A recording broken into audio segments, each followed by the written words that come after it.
This secure position might not be so secure anymore. Shandong province has taken the first step by converting 79 institutions into enterprises, affecting around 100,000 jobs. These institutions include design institutions, printing factories, and more. When the overall environment was good, whether it was private enterprises, large companies, or private institutions, having a bit more or fewer people didn't matter much. Those organizations could bear the burden. But now, with the economic downturn, even the wealthiest can't afford to keep so many idle hands. The massive layoffs across society have become a game of musical chairs. Big companies cut staff, then small and medium-sized enterprises follow, and now even public institutions are laying off people. The government's fiscal spending can't handle it anymore. According to Chinese news reports, the Shandong Provincial Department of Human Resources and Social Security, along with 9 other departments, recently issued a joint notice. This notice officially announced a comprehensive reform to transition provincial public institutions into enterprises. As enterprises, they will revoke all civil service positions and change them into regular employees, meaning workers can be fired and their pay will change based on performance. Everyone will be cut and asked to sign new contracts, officially becoming staff under enterprise bargaining agreements. The Chinese authorities want to ensure a smooth and stable transition of public institutions into enterprises and to reduce fiscal burdens. By leveraging the flexibility of enterprises, they aim to stimulate innovation and efficiency. Shandong province is a major center for public sector employment in China. Men often aim to become civil servants, while women typically pursue teaching positions.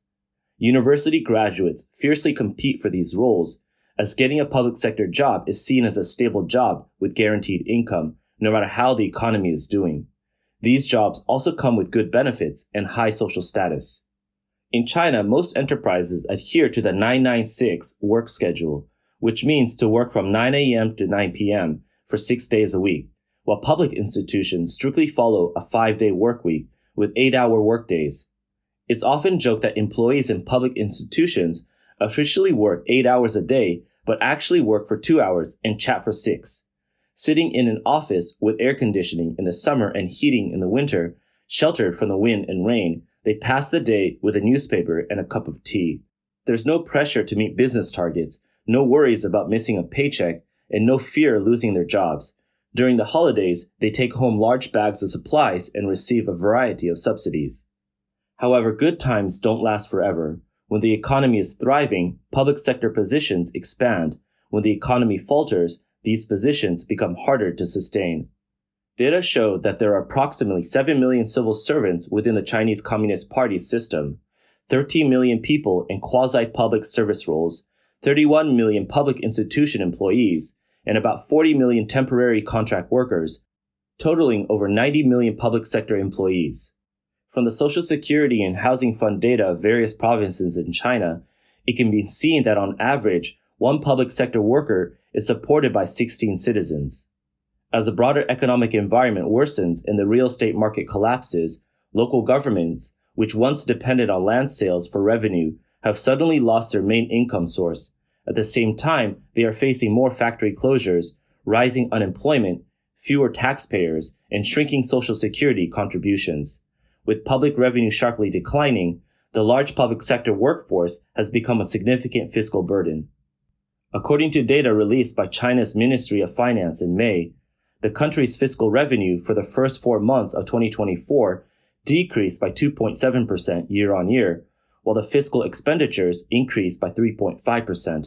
With the deterioration of local government finances, local authorities are relying on debt issuance to alleviate the debt crisis, which is essentially borrowing from the future generations to pay for current expenses. According to official data from the Chinese government, local governments issued about 4.2 trillion yuan in bonds in the first 7 months of this year, with approximately 2 trillion yuan in financing bonds. As of the end of June 2024, the outstanding debt of local governments nationwide stood at 42.6 trillion yuan. However, in August 2023, Goldman Sachs estimated that the cumulative debt of the local governments in China, including debts of local government financing platforms, or also called hidden debts, amounted to as much as 94 trillion yuan. The massive debt and declining fiscal revenue have plunged local governments into a financial crisis, with many unable to even pay salaries. An online commentator said that one city in Zhejiang province almost didn't make it through last year's New Year and had to borrow money from private enterprise owners to get by, a situation the commenter personally experienced. Since 2019, although civil servant pay has not been suspended, their income has shrunk significantly. If even a wealthy city like Zhejiang is struggling, one can only imagine the dire state of central and western China. Another commentator noted that it is now common for county-level governments to delay pay, which is why the state council had to issue a special notice to address the issue. It has also become the norm for city-level governments in central and western China to borrow money to pay salaries. Currently, only places like Shanghai and Guangdong have fiscal surpluses. The rest rely on transfer payments, which are also becoming less effective. Guizhou province essentially relies on assets from a popular liquor company, Moutai, to pay salaries. Many believe that printing money and increasing liquidity might solve the problem in the short term, but in the long term, the collapse of public finances is inevitable. Even wealthy provinces like Jiangsu and Zhejiang are struggling due to high tax revenue targets, forcing them to take on more debt, making these cash-rich provinces even worse off than Guizhou and Chongqing. Take Shandong province, which recently cut 100,000 public service positions as an example. In 2023, Shandong's public revenue was 747 billion yuan, but public expenditures reached 1.2 trillion yuan, creating a severe imbalance. They simply can't afford to support so many public employees anymore, so they have to resort to layoffs and salary cuts. A social media post commented that for the people of Shandong, this came as a complete surprise. It was hard before, but now it'll be even more difficult to pass the civil service exam and land a job in Shandong. There will also be many who head to other provinces to take the exam, making the competition even fiercer. Shandong's recent reform to streamline public institutions is not the first in China. In April, Hunan province proposed a similar reform, excluding schools and hospitals with a 5:3:1 ratio for streamlining. This means no less than 50% of provincial public institutions will be streamlined, no less than 30% of positions will be cut, and no less than 10% of positions with special funding will be cut. Bureaucratic institutions and departments that don't get anything done will be disbanded. People online sarcastically remark that the government is really out of money and is now breaking the so-called iron bowls, a term for secure government positions. But if you look at which institutions are being abolished, they are all the departments and positions held by regular people. In recent years, while teachers in various regions have faced salary cuts and delays, many places have introduced new rules to cut teaching positions, including those in higher education. For instance, Xiamen City no longer grants civil service status to newly hired teachers, leading to a decrease in teacher recruitment. Cities like Tianjin have also started abolishing teaching positions. Tianjin's Xiqing district changed the employment system for teachers, no longer honoring lifetime job security. Analysts believe that due to China's financial difficulties, they need to lighten the burden, so they started with teachers because most come from ordinary families. Meanwhile, the status of medical and health workers has also been a hot topic of discussion. Previously, the Heilongjiang Health Commission announced that they were hiring people for 143 civil service positions. However, shortly after the announcement, they canceled and reduced several positions. 15 positions were canceled, such as emergency room doctors and interventional radiologists at the Heilongjiang Province Neurological and Psychiatric Hospital, and clinical surgeons and radiotherapists at the Heilongjiang Province Infectious Disease Hospital. In July, the General Office of the Hainan Provincial Government issued a plan to enhance the quality of public hospitals. The plan proposed several key reforms, including advancing the de-administrative reform of public hospitals, abolishing administrative ranks within them, gradually professionalizing and appointing hospital directors, and implementing full staff employment management. This document sparked anxiety among many doctors who feared they would lose their job. Previously, an image circulated online show that 42 types of civil service positions will be abolished, including doctors and researchers. Additionally, several provinces, including Sichuan, Jiangsu, and Henan, have begun to reduce the number of civil servant positions, which is undoubtedly unsettling news for those workers in the public sector. A former official from Inner Mongolia mentioned that Shandong province has about 800 public institutions in total, and this time, 79 of them are losing their civil service status, most of which are self-funded institutions. 13,000 public sector positions will be cut, potentially plunging 13,000 families into crisis. However, this also means that Shandong can add 13,000 positions in other departments, and it is said that there is an urgent need for more staff in police, internal regulation, and other departments.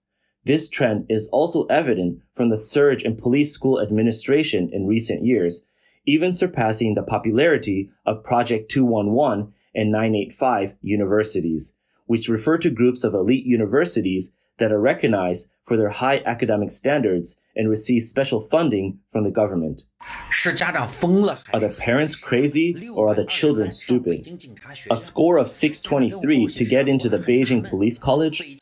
When the parents told me the good news, I was puzzled. Isn't the Beijing Police College a second-tier school? In the past, you could get in with a score of 460 or so. How did it suddenly become like a top-tier university? So I checked, and it really shocked me. This year, all the programs at the Beijing Police College were filled in the early admission rounds, and the cutoff scores for each program are now on par with those of top-tier 985 and 211 universities. Then I checked the admissions situation in various provinces and found that this year, police schools across the country are absolutely the most popular.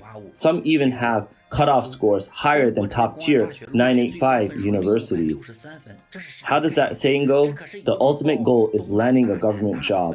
In this economic downturn and increasingly tough job market, government positions have become incredibly desirable. Employment is a real hard indicator. What does this reflect? It reflects parents' anxiety about their children's future employment. Because the job market is so competitive now, parents are thinking that instead of holding a degree from a top-tier university and still struggling to find a job, it might be better to aim for a police school now and secure a stable government job for the future. After all, in this era, those who can get a government paycheck are the real winners in life. With a score high enough for a 211 university, I choose a police school. This has become the hottest topic in this year's college entrance exams. People are no longer talking about China's prestigious 985 and 211 universities, but about police schools, which were once second-tier schools but are now in high demand. In early July, after the college entrance exam results were released, a student in Shanghai posted online that he scored 551 out of 660 in the Shanghai college entrance exam. This score was enough to get him into a top-tier 985 or 211 university, but he chose to apply to the Nanjing Police College, a police school generally considered second-tier. Recently, he received his admission letter. The student said, "I chose the police school purely for job security." He admitted that his interest in the police profession is still developing, meaning he chose a major he isn't even interested in. He said he originally wanted to attend East China University of Political Science and Law, but his family consulted many friends in the legal profession who advised against it, citing poor employment prospects in law. His choice sparked widespread discussion online. On various social media platforms, police schools, where students can secure a government position right after graduation, are replacing the prestigious universities and majors that students once dreamed of. More and more students caught between idealism, research, and academics, and job security, stable employment, and government positions are choosing the latter. Given the current job market, many people are keen on securing a stable job. If you attend a police school, as long as you pass the Unified Police exam upon graduation, you can secure a stable government position.